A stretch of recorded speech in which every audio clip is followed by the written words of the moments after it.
ओम शांति।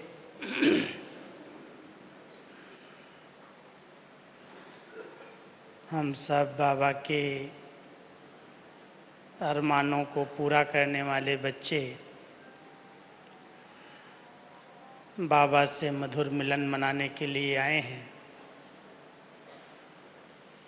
बाबा ने तो हम सभी के सब अरमान पूरे किए हैं। भक्ति में कितने अरमान रखे हैं। एक सेकंड की दृष्टि के लिए,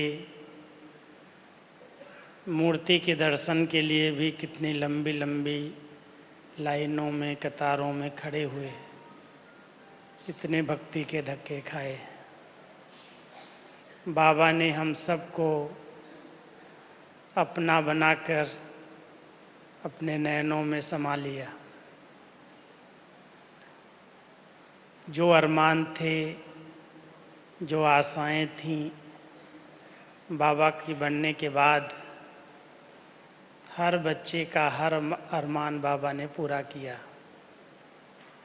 मैं समझता हूँ ऐसा कोई भी अरमान कहें, आशा कहें, इच्छा कहें, नहीं होगा जो बाबा ने संगम पर अपने बच्चों को प्राप्ति न कराई हो।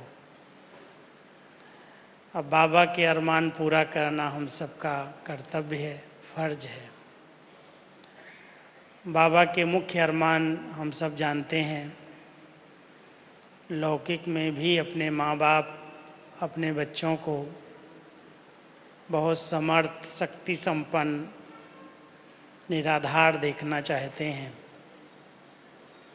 अगर माँ बाप बहुत अच्छी पालना दे रहे हों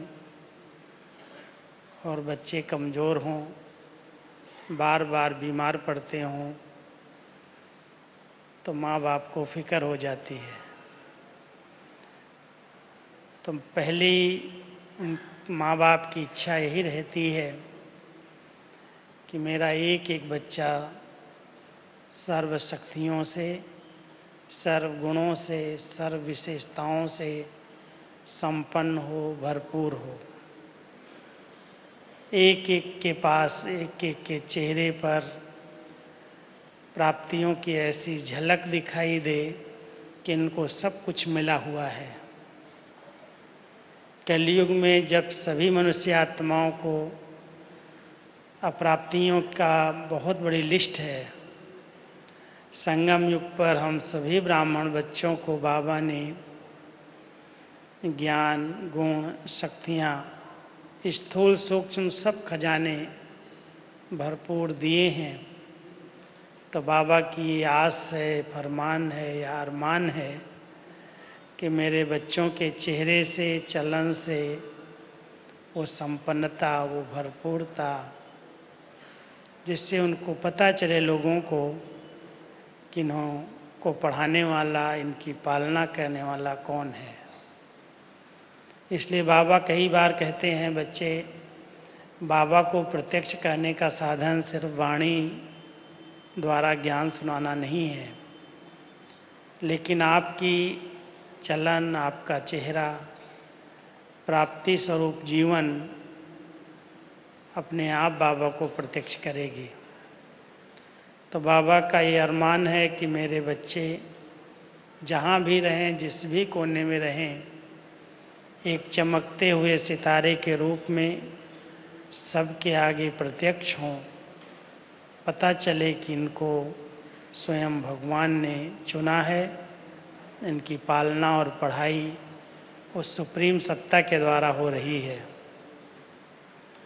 दूसरा, बाबा हम सबसे ये इच्छा जागृत चाहते हैं, उनका अरमान है कि बाबा ने जो यज्ञ की रचना की है, जिस यज्ञ को बाबा ने बड़े प्यार से स्थापना की, आगे बढ़ाया, मेरे बच्चे इस यज्ञ के रक्षक बने।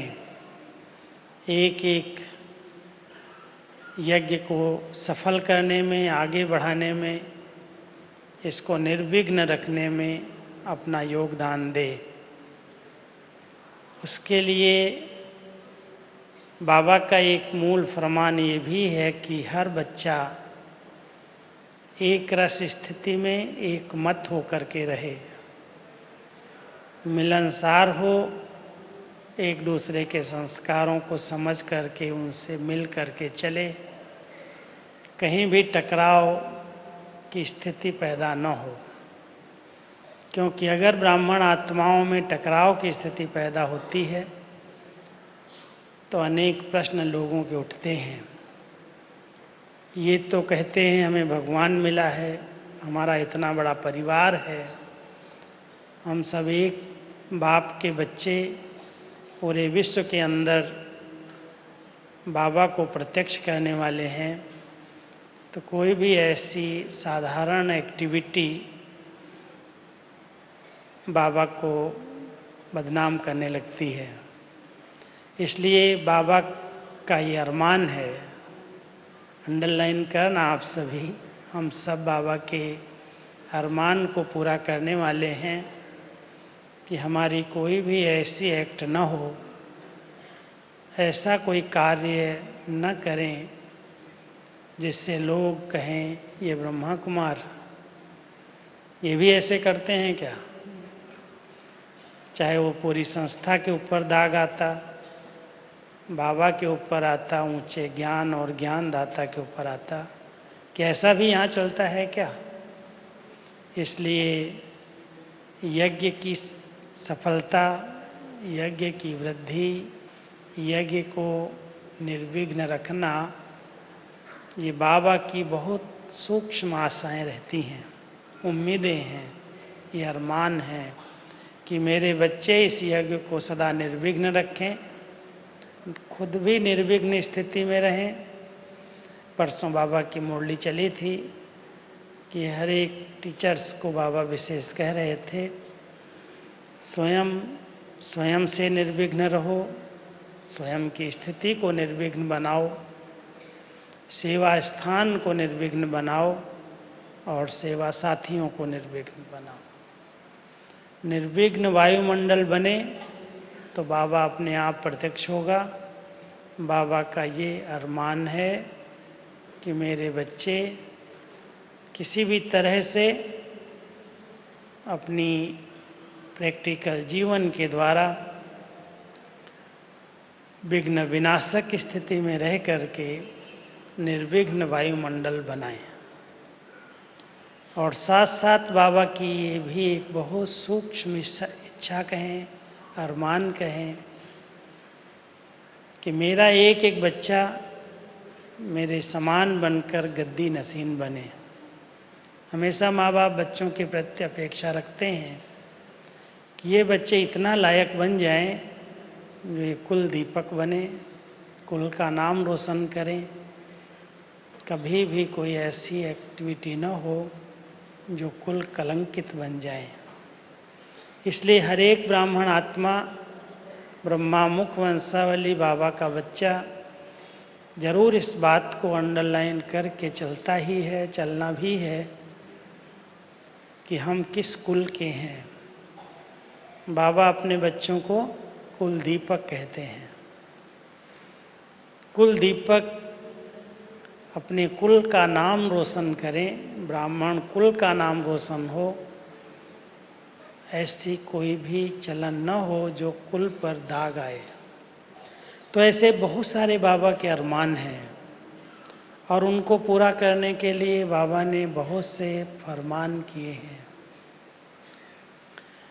वर्तमान समय जिधर भी मैं जाता हूँ, चारों तरफ भारत के कोने कोने में, विदेश में बहुत अच्छे तीव्र पुरुषार्थी बच्चे भी बाबा के हैं। बहुत लगन है, बहुत अंदर की एक उमंग उत्साह दिखाई देता है, हिम्मत है, वो तन मन धन समय सब कुछ बाबा की सेवा में लगाते, बड़ा उमंग उत्साह दिखाते। लेकिन एक दो बातें जो विशेष नोट होती हैं, वर्तमान समय के अनुसार जितनी वृद्धि हो रही है, आप सब देख रहे हो, बहुत फास्ट गति से बाबा के बच्चे चारों तरफ से निकल रहे हैं। अनेक केंद्र खुलते जाते, अनेक पाठशालाएं खुलती जाती। अभी मैं उड़ीसा के चक्कर पर था, हर क्लास उन्होंने गीता पाठशाला वालों को इकट्ठा किया होगा, हर क्लास 400, 500, 600 इतने भाई बहन एक एक क्लास के अंदर थे। आप समझ सकते हो कि मैं 15-20 साल पहले भी वहाँ गया हूँ, लेकिन इतने वर्षों में इतने बाबा के बच्चे वृद्धि को पाए हैं। वृद्धि होती जाती, स्थान बढ़ते जाते, सेवाएं बढ़ती जाती, नामाचार होता जाता। लेकिन बाबा एक बात बहुत अंडरलाइन कराते हैं कि बच्चे वृद्धि विधि पूर्वक करनी है। विधि छोड़ करके वृद्धि होगी तो बहुत सारे विघ्न आना शुरू हो जाएंगे। और विधि के अंदर सबसे पहले फरमान का कहीं भी उल्लंघन न हो। वो मूल फरमान जो बाबा की साकार मुरलियों में विशेष अंडरलाइन आ रही है, पवित्र बनो, योगी बनो। हमारे ब्राह्मण जीवन का मूल फाउंडेशन प्योरिटी है, और बाबा का ये पहला फरमान है अपने सभी बच्चों के प्रति, चाहे वो समर्पित हैं, चाहे वो उनमें टीचर्स हैं, भाई हैं, चाहे प्रवृत्ति में रहने वाले युगल मूर्त हैं, कुमार हैं, कुमारियां हैं। हर एक बच्चे के लिए बाबा का पहला और मुख्य फरमान यही है, मन वचन कर्म से पवित्र बनकर पवित्रता की शक्ति से बाबा की स्थापना के कार्य को संपन्न करो। तन मन धन लगाना एक दूसरी बात है, वो तो सभी लगा रहे हैं, लेकिन ऐसे बाबा को बच्चे लाल चाहिए जो मनसा भी अपनी कभी भी इम्प्योर न होने दें। मन की स्वच्छता, मन की पवित्रता, मन की सरलता, मन की शीतलता, जितनी प्योरिटी की परसेंटेज बढ़ती जाती, उतना बाबा के ये कार्य में वृद्धि होती और निर्विघ्न वायुमंडल बनता है। तो एक मुख्य फरमान का यदि हम दृढ़ता के साथ पालन करते हैं, उसके लिए कुछ सहन करना पड़ता है, कुछ बातें सामने आती हैं, उनका सामना भी करना पड़ता है, लेकिन इसके लिए बाबा कहते हैं बच्चे प्राण जाएं पर वचन न जाए। इसलिए बहुत दृढ़ता के साथ संकल्प करके इस व्रत का यथार्थ विधि से पालन किया जाए। इसमें सब मर्यादाएं आ जाती हैं। जब मर्यादा पुरुषोत्तम आत्माएं हैं हम सभी, तो अंडरलाइन करें ये मूल मर्यादा कहाँ तक पालन कर रहे हैं। और इसके लिए बहुत सी बातें हैं जिसके पर बाबा हमें अटेंशन खिंचवाते हैं, फरमान देते हैं। दूसरा फरमान बाबा का है आदि काल और अंत काल। 3 काल हैं मुख्य, आदि, मध्य और अंत। सृष्टि चक्र के अंदर भी और पूरी दिनचर्या के अंदर भी अगर 2 काल भी हमारे अच्छे हो गए, आदि काल माना जब हम अमृत वेले नींद से जगते हैं। हमने कई स्थानों पर देखा, क्योंकि जहाँ भी जाते हैं तो अमृत वेला कराने का, योग कराने का चांस मिलता है। एक दिन भी कभी अमृत वेला सुबह का सेंटर्स पर हों, कहीं भी हों, विदेश में भी थे, अमृत वेले का योग सब जगह मैंने कराया, मैंने देखा। एक बात, नियमों का पालन तो बहुत अच्छी तरह से सब भाई बहनें करते हैं। उमंग होता है कि हम अमृत वेले के योग में जरूर जाएं, बैठें, उठें, लेकिन मुश्किल से 5-10 मिनट अच्छी तरह से योग करते हैं, आँख खोल के विधि पूर्वक इस नियम का पालन करते हैं, लेकिन धीरे धीरे धीरे धीरे निद्रा की गोदी में चले जाते हैं। और बहुत से स्थानों पर ये 90% की रिजल्ट मैं आपको सुना रहा हूँ। और इससे क्या हो रहा है कि जो बाबा से अमृत वेले आदि काल के समय में वरदान चाहिए, शक्ति चाहिए, भोलानाथ बाबा को रिझाने वाली बात, उसको मनाने वाली बात जो अमृत वेले के समय है, जो बाबा कहता है ये स्पेशल टाइम तुम बच्चों के लिए मैंने चुन के रखा है, उस समय को साधारण रीति से न गंवाएं। बहुत तलर्ट होकर के आधा घंटा भी अगर मेडिटेशन योग कर लें तो पूरा दिन अच्छा हो सकता है। लेकिन वही समय है क्योंकि सब लोग सोए होते हैं, नींद का वातावरण होता है और उसका आधार होता है अंतकाल। अंतकाल जैसा होता है वैसा ही आदिकाल होता है, क्योंकि अंत के काल में माना विश्राम के समय, सोने के समय कई बार बहुत देर तक हम जगते हैं। और आजकल कई ऐसे साधन निकले हैं साइंस के, चाहे मोबाइल है, चाहे टीवी है, सीरियल चलते हैं, इंटरनेट है, कंप्यूटर हैं, बहुत सारे साधन हैं। और यदि किसी की आदत पड़ गई तो कुछ घंटे, कुछ समय उसके पीछे उसका व्यर्थ जाता है। और नाइट अगर लेट तक हम जगते हैं, 10 बजे के बाद, हमदारी कहती थी 10 माना बस।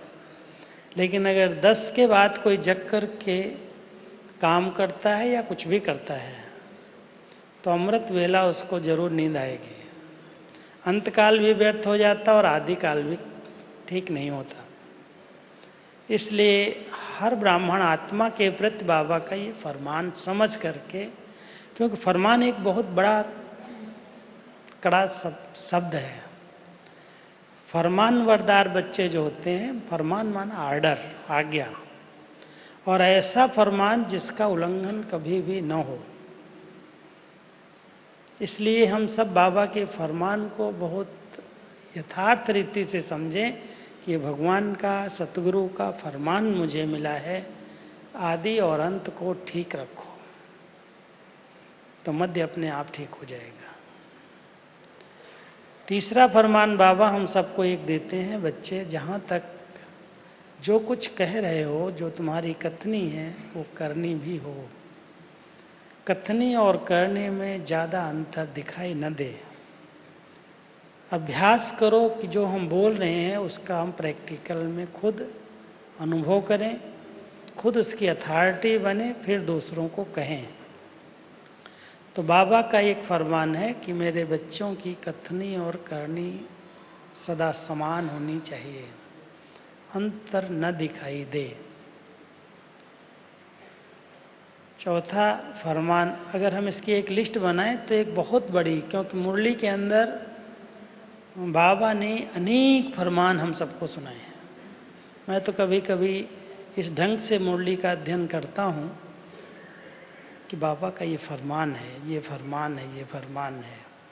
आप एक मुरली को भी ध्यान से सुनेंगे तो अभी 5-6 दिन के अंदर ऐसी पावरफुल मुरलियाँ चल रही हैं, मैं समझता हूँ उसमें बहुत से फरमान दिए हैं बाबा ने, और अगर उल्लंघन करेंगे तो उसकी सजाएं भी बताई हैं।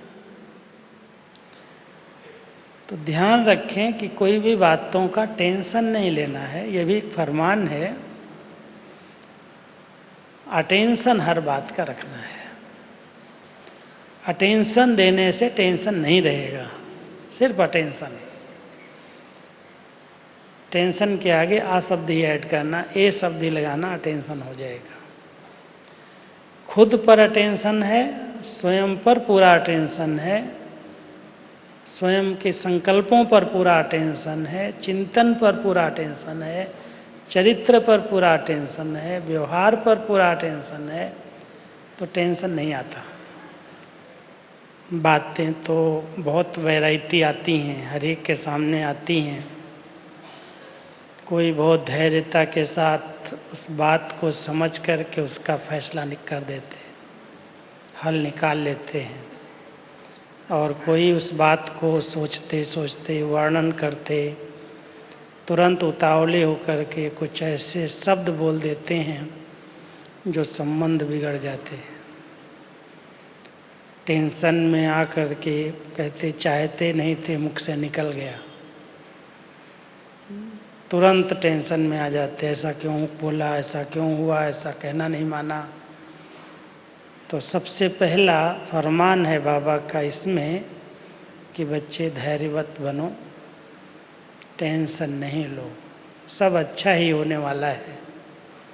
ड्रामा में हर सीन अच्छे से अच्छी है, टेंशन क्यों लेते हो? इसलिए बहुत धैर्यता के साथ कोई बात आती है, उसको समझ करके सोच करके निर्णय लेना, इसको कहा जाता है अटेंशन। हर बात में बाबा का ये बोल याद रखो। बाबा कहता है अटेंशन प्लीज, टेंशन में मत आओ, सब ठीक होने वाला है।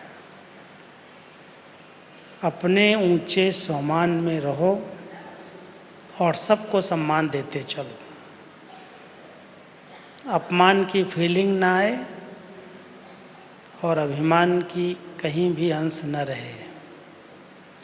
अगर हम सम्मान में स्थित होकर के सबको सम्मान देते हुए चलते हैं तो मान शान की इच्छा भी नहीं रहती, मान अपने आप मिलता है। लेकिन सम्मान में रहने की आदत डालनी पड़ेगी। अगर स्व को काट करके सिर्फ मान को हम सामने लाएंगे, स्व मान दो शब्द हैं इसके अंदर। मान शान तो हर एक को चाहिए, लेकिन स्व को कितना वो मान देता है।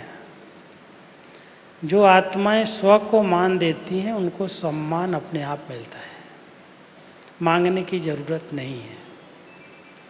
इसलिए बाबा का फरमान है बच्चे अपने ऊंचे सम्मान में रहो और सबको सम्मान देते चलो। और एक बाबा का फरमान सुनाता हूँ, मुख्य नोट कर लेना, क्योंकि जितना फरमान याद रहते हैं कि बाबा का ये फरमान मुझे मिला है, उतना उन फरमानों पर चलने के लिए संकल्पों में शक्ति आ जाती है। याद तो रहना चाहिए। बाबा का एक फरमान अपने सभी ब्राह्मण बच्चों के लिए, चाहे वो कोई भी हैं, समर्पित हैं या घरों में रहते प्रवृत्ति में, अंदर और बाहर की रेस्ट न लो। बेस्ट बनना है तो खूब अच्छी तरह से बिजी रहो। अगर फ्री रहेंगे तो कई प्रकार के व्यर्थ संकल्पों का अटैक होगा। एक फरमान समझ करके कि रेस्ट न लो, अपने को गेस्ट समझो और अपने आप को बिजी करो। मन मनन चिंतन में, श्रेष्ठ चिंतन में, स्वचिंतन में बिजी रहे और तन किसी न किसी सेवा में, जो सेवाएं मिले, कुछ समय सेवाओं में तन जरूर लगना चाहिए। तन तंदुरुस्त हो जाएगा। हमारी दादियों ने बहुत अच्छी तरह से पालना हम सबको दी, सिखाया प्रैक्टिकल। कोई भी दादी कभी फ्री नहीं रहती। अभी तक भी दादी जानकी को देखेंगे फ्री नहीं रहती। अगर वो 4-5 घंटा बैठ जाती हैं तो मैं समझता हूँ 1 सेकेंड में अपने को फ्री नहीं रखती। उनके हाथ में मोबाइल आता है तो सारे ईमेल सारे पढ़ डालते हैं। जितना ईमेल आते हैं देश विदेश के, सब दादी पढ़ती हैं। उससे फ्री होती हैं ज्ञानामृत पूरी पढ़ डालती हैं। उससे फ्री होती हैं तो मुरली, पत्र पुष्प, शायद कोई टीचर्स इतना अलर्ट हो करके हर चीज़ पढ़ती हूँ। और मैं जब भी दादी के पास जाता हूँ, दादी कहती है आज मैंने ये पढ़ा, आज मैंने ये पढ़ा है। इस बारी का पूरा पत्र पुष्प दादी ने पढ़ करके मुझे एक एक बात सुनाई कि तुमने ये लिखा, ये लिखा, ये लिखा। आप समझ सकते हो कि इस एज के अंदर बैठना और बैठ करके सब अध्ययन करना और फिर जो बात जैसी है उसको उसका उत्तर देना, बताना। माना ये लोग कभी अपने आप को रेस्ट नहीं देते। दादियाँ अपने को कभी रेस्ट देती नहीं है। शरीर को आराम चाहिए, वो बिस्तर पर गए अलग बात है, लेकिन अगर बैठ गए हैं तो देखो सारा टाइम उनका कुछ न कुछ सेवा चलती रहती है। आपने सुना होगा हमारी दादी परदादी थी। परदादी हर काम स्थूल से स्थूल, बहनों के ब्लाउज मंगाएंगे, कहेंगे हुक लगाऊंगी, मैं ये काम करूंगी, मुझे काम चाहिए, कुछ ना कुछ दो। स्थूल में भी अपने आप को बिजी किया और सूक्ष्म में तो मन सदा बाबा में लगा रहा। वो तो मन मनमना हो रहा है, केवल बाबा बाबा की बातें ही सदा उनके मुख पर रहीं, मन में रही। तो बाबा अपने बच्चों को ये फरमान करता है, फरमान समझ कर के इस फरमान को पालन करना कि इसको फ्री नहीं छोड़ना है, कुछ ना कुछ इसको काम देना है। मन को भी काम दो और तन से भी बाबा के किसी अच्छे काम में इसको बिजी करो। तो ये रेस्ट नहीं लेगा तो वेस्ट बन जाएगा और माया से बच जाएगा। और एक फरमान है कि कोई भी आत्मा का भी चिंतन करने का समय नहीं है। बाबा अपने बच्चों को एक फरमान देते हैं, स्वचिंतन उन्नति की सीढ़ी है। अगर हम अपने आप की उन्नति करना चाहते हैं तो अंडरलाइन कर लें कि मुझे केवल स्वचिंतन करना है। स्वयं का चिंतन करें, बाकी ये क्या कर रहा है, वो क्या कर रहा है। दादी कहती हैं कि बाबा के कई बच्चों को दर्पण देखना नहीं आता है, खिड़की से झांकना आता है। घर में दोनों चीजें होती हैं, दर्पण भी रहता है, दर्पण के आगे खड़े होने से अपना पता चलता है कोई दाग तो नहीं है, ठीक ठाक सब है चेहरा। और खिड़की के आगे खड़े होते हैं तो बाहर क्या हो रहा है वो सब दिखाई देने लगता है। खिड़की भी जरूरी है घर में, अगर ना हो तो ऑक्सीजन नहीं आएगी, धूप नहीं आएगी, रोशनी नहीं आएगी। जरूरी है खिड़की, ऐसा नहीं बंद करके ही रखना है, लेकिन अगर कहीं धूल है, कहीं आंधी चल रही है, कोई बात हो रही है तो खिड़की खुला नहीं रखते, बंद कर देते। तो ध्यान रखो, ये जो खिड़कियां हैं शरीर के अंदर आत्मा को देखने की, सुनने की, बोलने की, हर समय खुली नहीं रहे। जहाँ जरूरी है वहाँ ऑक्सीजन ले लो, फिर बंद कर लो। और इनसे झांकना नहीं, देखना नहीं है सबको, ये क्या करता, वो क्या करता, बड़े ने क्या किया, महारथी ने क्या किया। अगर हमको खिड़की से देखने की आदत बन गई ना तो व्यर्थ चिंतन पर चिंतन से कभी मुक्त नहीं रह सकते। इसलिए बहुत ध्यान देना है कि बाबा का फरमान है, बच्चे पर चिंतन पतन की जड़ है। मुझे दूसरे का चिंतन, दूसरे का दर्शन नहीं करना है। अगर फरमान समझ करके इसको पालन करेंगे तो बहुत अच्छी तरह से बाबा के अरमान पूरा कर सकेंगे। अभी मैं आपको बहुत सरल शब्दों में 7-8 फरमान सुनाता हूं, क्योंकि अगर सरल शब्दों में सुनेंगे तो याद रहेगा। संकल्प के लिए एक फरमान क्या है, बोल के लिए फरमान क्या है, कर्म के लिए फरमान क्या है, वृत्ति के लिए फरमान, दृष्टि के लिए फरमान, स्मृति के लिए फरमान, सेवा के लिए फरमान, संबंध के लिए फरमान। अगर सचमुच आप संकल्प से लेकर के संबंध तक हर फरमान का बाबा के कहे अनुसार पालन करते चलो। कई लोग प्रश्न करते हैं, आकर के पूछते हैं कि मैं क्या पुरुषार्थ करूं, आप कोई ऐसी विधि बताओ, बहुत सरल पुरुषार्थ मुझे बताओ। अब बाबा ने ये सब फरमान के रूप में हम सबको पुरुषार्थ की विधियां सुनाई हैं। बच्चे, तुम्हारे संकल्प जरा भी साधारण और व्यर्थ न हो। संकल्पों की क्वालिटी को चेक करो। ये जो संकल्प है एक बहुत बड़ी शक्ति है।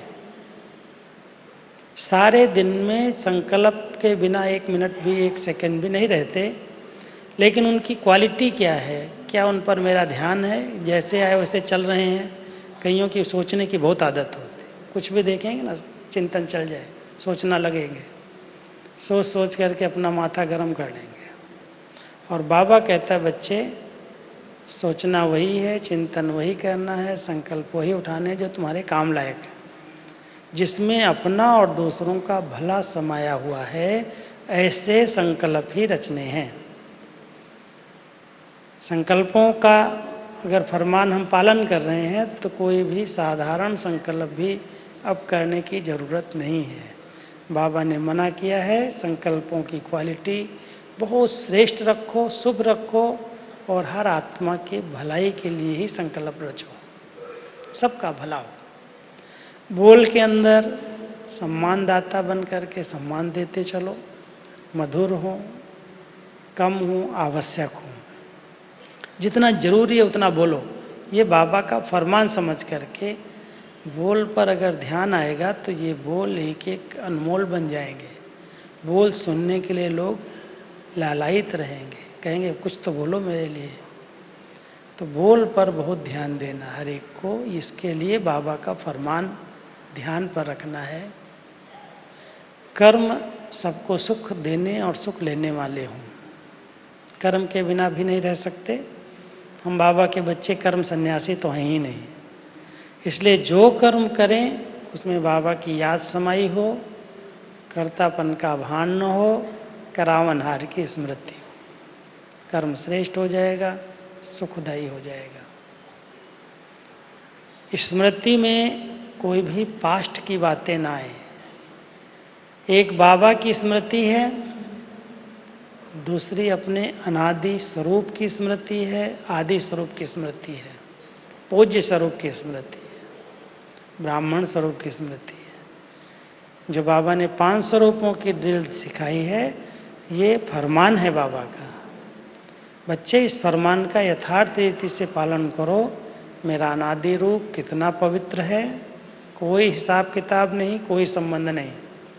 फिर आदि स्वरूप देवताई स्वरूप को याद करो, कितना सब वैभवों से संपन्न होते हुए भी दातापन का स्वरूप है।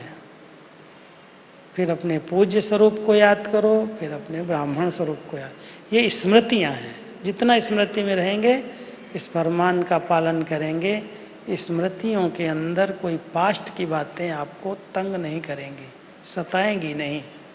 नहीं तो पास्ट को भूलना बहुत मुश्किल बात होती है, इतनी जल्दी भूलती नहीं है। कोई भी ऐसे कर्म हुए हैं, कोई ऐसे विकर्म हुए हैं, वो बार बार स्मृति के अंदर घूमते रहते, उनको फुल स्टॉप लगाया जाए, आगे बढ़ा जाए, उसके लिए श्रेष्ठ स्मृतियों में रहने का अभ्यास चाहिए। वृत्ति के लिए वृत्तियां अनासक्त हों, उपराम हों, वैराग्य की हों, निर्दोष हों, ये वृत्तियों के लिए फरमान है। दृष्टि के लिए दृष्टि पवित्र हो, भाई भाई की हो, समान हो, ये दृष्टि के लिए फरमान है बाबा का। सेवाओं को करते हुए सेवाओं के बंधन में न बंध जाएं। यही नहीं, यही सेवा मेरी अच्छी है, मुझे यही सेवा करनी है। कई बार सेवाएं भी अपने बंधन में बांध लेती। बाबा कहते हैं सेवाएं करो, सुख देना सुख लेना ही सेवा है, हदों में नहीं बंध जाना। ये एरिया मेरी है, तेरी है, या यही सेवा मेरी है, यही सेवा मुझे अच्छी लगती है। सबसे अच्छी सेवा है बिगड़ी को बनाने की सेवा। बाबा को कहा जाता है शिव भोलानाथ बिगड़ी को बनाने वाला।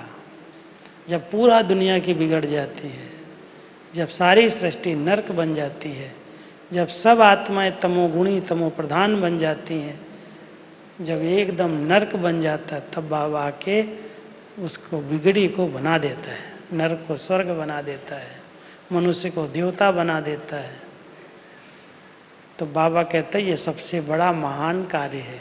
बच्चे, अगर कोई की कभी स्थिति बिगड़ जाए तो ऐसे नहीं छोड़ दो कि हाँ ये तो है ही ऐसा, ये तो इसका हिसाब किताब है।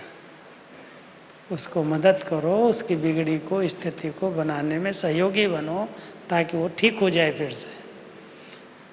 इसलिए सबसे श्रेष्ठ सेवा बाबा जैसी सेवा है किसी की बिगड़ी हुई मूड को, बिगड़ी हुई चीज को, बिगड़े हुए कार्य को ठीक कर देना। बाबा का फरमान यही है कि बिगड़ी को बनाने की सेवा करो, सेवा इसको कहा जाता है। और संबंध सबके साथ बहुत मित्रवत, पारिवारिक रूप में एक दूसरे को साथ देने वाले, सहयोग देने वाले, आगे बढ़ाने वाले संबंध उसको ही कहते हैं। संबंध बंधन न बन जाए। आप हम सबको बाबा ने समझ दी है। सतयुग और त्रेता के अंदर संबंध थे, बंधन नहीं थे। द्वापर और कलयुग में वो संबंध बंधन बन गए, और आज संबंधों के बंधन में हर आत्मा बंधी हुई है। बाबा भी संबंध को बंधन से तोड़ने की युक्तियां बताते हैं। संबंध गलत चीज नहीं है, लौकिक संबंध भी गलत नहीं है, अलौकिक भी गलत नहीं है, लेकिन उसके बीच में जो बंधन आ गया मेरे मेरे का, अब बाबा कहता है इस बंधन को लगाओ कैंची ज्ञान और योग की। इस बंधन में नहीं बंधना, संबंध निभाओ, अपनेपन की फीलिंग भी दो, लेकिन मेरेपन के बंधन में नहीं बंध जाओ। यही मेरा है, यही अच्छा लगता है, ये बहुत अच्छा है। किसी के ऊपर प्रभावित होना माना बंधन को क्रिएट कर देना। न किसी पर प्रभावित होना है, न किसी से टकराव रखना है। इसलिए बाबा कहते हैं, फरमान देते हैं, बच्चे संबंध में बहुत न्यारे और प्यारेपन का बैलेंस रखो। जितना न्यारे रहेंगे उतना प्यारे बनते जाएंगे, जितना प्यारे होकर के रहो उतना न्यारे बनना भी सीख लो, कभी भी बंधेंगे नहीं। ज़्यादा किसी से दोस्ती भी नहीं अच्छी। कई बार क्या होता है, बहुत मित्रवत हो जाते हैं, बैठ गए, 2-3 दिन पहले बाबा की इतनी सख्त मुरली चल गई कि कई लोग मिल कर के मित्रवत बन कर के कमेटियां बना लेते हैं, ग्रुप बना लेते हैं, और उस ग्रुप में बैठ कर के पर चर्चा, पर दर्शन, ये होता, वो होता, ऐसा होता। बाबा कहते हैं ये सब देहमान है, इसमें उन्नति नहीं है। साकार बाबा की मुरलियों को अगर आप गहराई से स्टडी करेंगे ना, तो सब फरमान आपको स्पष्ट दिखाई देंगे, सुनाई देंगे। ये बाबा का ये फरमान है। पैसा दिया, यज्ञ में सेवा किया, तन मन धन लगाया, और लगाने के बाद अगर कह दिया कि मुझे रिटर्न चाहिए, मैंने इतना किया है, तो बाबा ने सीधे शब्दों में बोल दिया ये चंडाल बनेगा। दे करके फिर मांगता है, सफल करके फिर कहता है दो। तो ऐसे ऐसे बाबा के फरमान याद रखेंगे तो बहुत बाबा के अरमानों को पूरा कर सकेंगे, सहज रीति से कर सकेंगे। अब इन अरमानों को, सब अरमानों को पूरा करने के लिए मैं आपको 5 सिर्फ सोमान देता हूं, क्योंकि सोमान में रहेंगे तो अरमान और फरमान सब पूरा कर सकेंगे।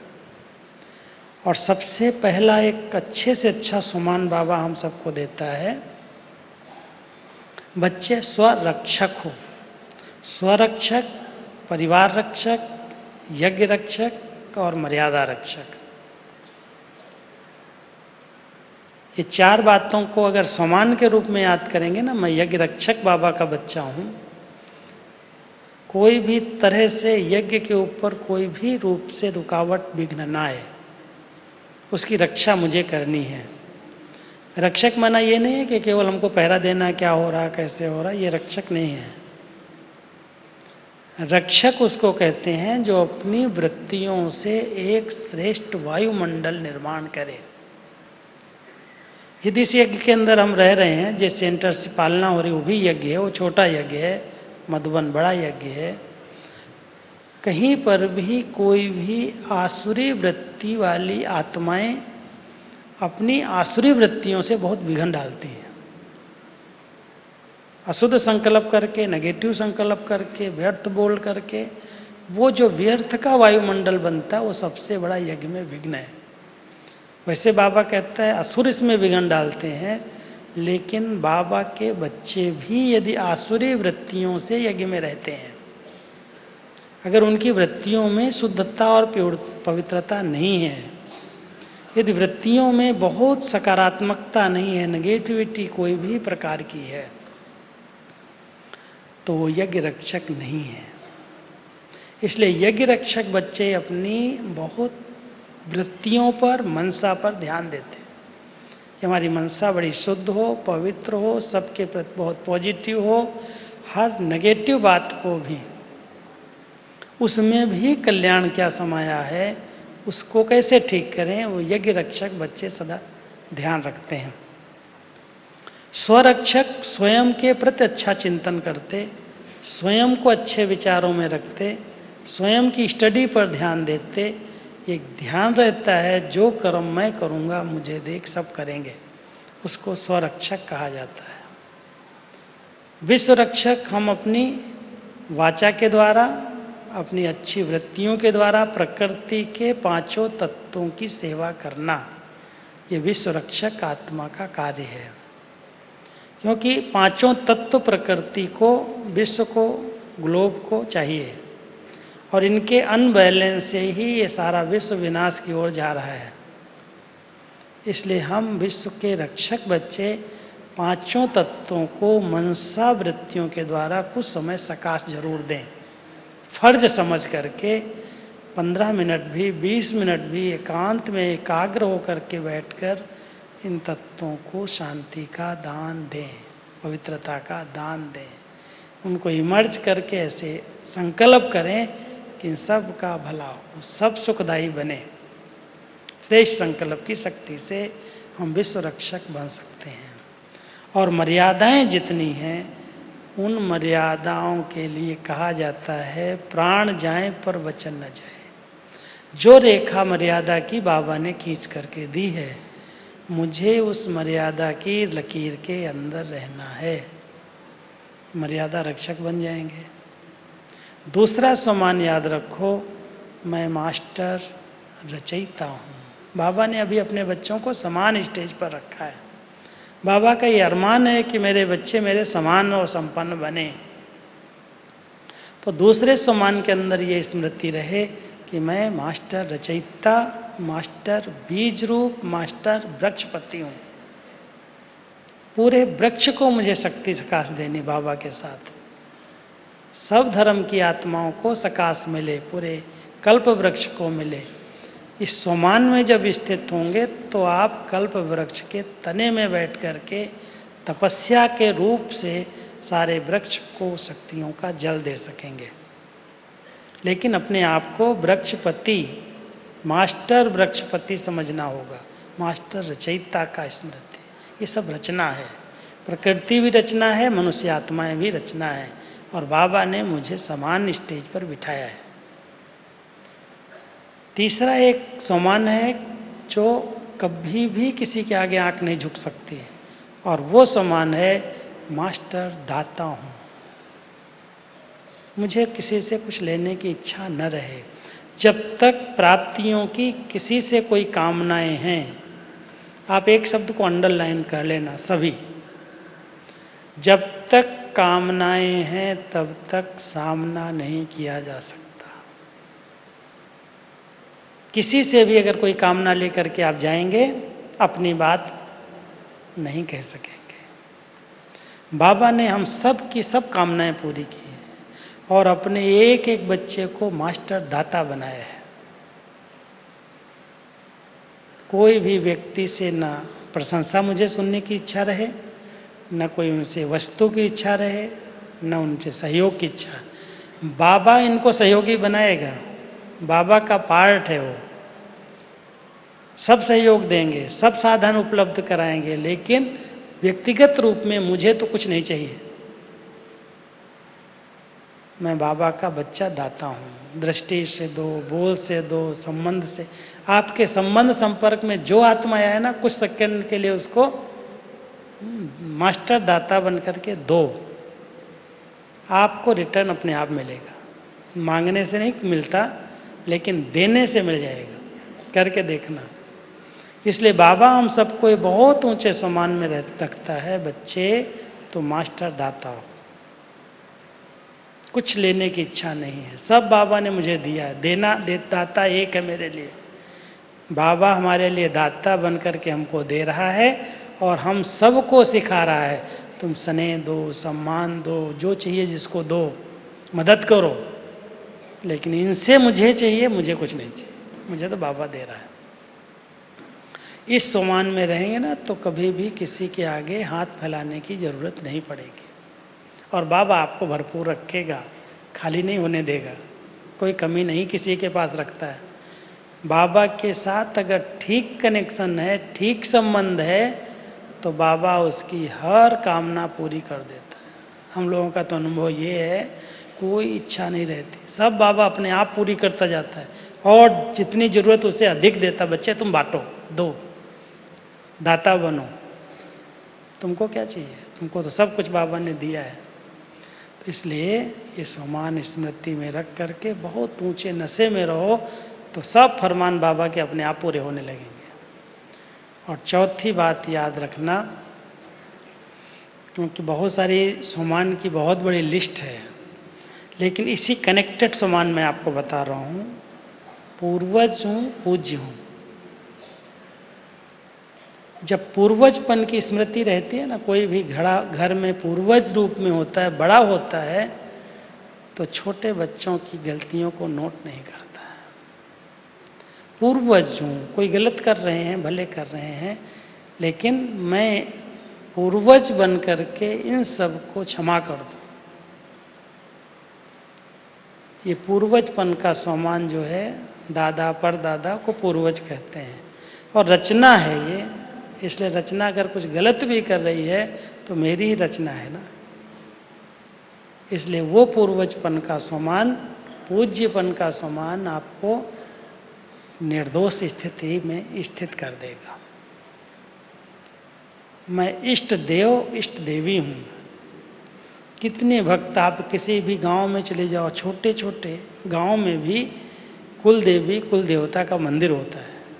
जब मैं किसी गांव में जाता हूं सेवा के हिसाब से भी, तो कहते हैं बाहर कुल देवता का मंदिर है, पहले इसके दर्शन करो फिर गांव में चलो। माना एक एक बाबा का बच्चा किसी न किसी गांव में कुल देवता कुल देवी के रूप में बैठा हुआ है, और आपके बिना पूजे, आपको बिना पूछे कोई गांव में काम नहीं होता है। सो मान रहता है, भले मूर्ति बना के पूज रहे हैं, लेकिन संगम युग पर बाबा ने हर बच्चे को इष्ट देव इष्ट देवी का टाइटल दिया है, सम्मान दिया है। स्मृति में रखो, जितनी आत्माएं हैं उन सब की मनोकामनाएं पूरी करनी है। जब इतने ऊंचे नशे में अपने उस सम्मान में रहेंगे तो आप बिल्कुल ऐसी स्थिति जैसे बाबा की स्थिति है ना, सबको दे रहा है, सबके प्रति रहम है, दया है, क्षमा है, करुणा है, कृपालु है, दयालु, जो कुछ बाबा की महिमा में गा ले हम, वो सब विशेषताएं हमारे अंदर आ सकती हैं। क्योंकि बाबा अपने बच्चों से ये उम्मीदें रखता है, ये बाबा का अरमान है, ये मेरे बच्चे ही तो समान बनने वाले हैं, कोई दूसरा आएगा क्या बनने के लिए। तो संगम युग पर हम सब बाबा के फरमान को पूरा करें। मुझे कहा गया कि हमारा एक कर्नाटक आया है, बहुत भावना वाला है, बहुत भावना वाला है। इंदौर भी है, इंदौर में ऐसे नहीं भावना कम है, वहाँ भी बहुत भावनाएं हैं, लेकिन विशेष भावना वाला है। भावना के साथ विवेक का बैलेंस बहुत जरूरी है। विवेक माना दो बातें हैं, दिल और दिमाग। केवल दिल से ही काम अगर हम लेते रहते तो कई बार ये दिल बिखर जाती है। इसलिए बैलेंस बाबा सिखाता है, थोड़ा दिमाग भी रखो। बैलेंस से चलेंगे तो कभी भी कोई भी किसी में भी फंसेंगे नहीं, कहीं धोखा नहीं खाएंगे। नहीं तो भावना में कई बार आत्माएं भूल जाती हैं कि ईश्वरीय मर्यादाएं भी कुछ होती हैं। इसलिए बाबा ने अंडरलाइन कराया है कि भावना और विवेक, दिल और दिमाग का बैलेंस रखते हुए इस मार्ग के अंदर हम बहुत तीव्र पुरुषार्थ की रेस कर सकते हैं। तो जो दिमाग से काम करते हैं उनके अंदर आता है कि बाबा ने क्या क्या फरमान किए हैं, और भावना कहती है कि बाबा के अरमान मुझे पूरे करने हैं। दिमाग कहता है फरमान पर चलना है, और भावनाएं कहती हैं अरमान मुझे पूरा करना है। तो हम सब बाबा के अरमानों को पूरा करते चलें, फरमान पर चलते चलें, बाबा हम सब के सब अरमान पूरे कर देगा। ओम शांति।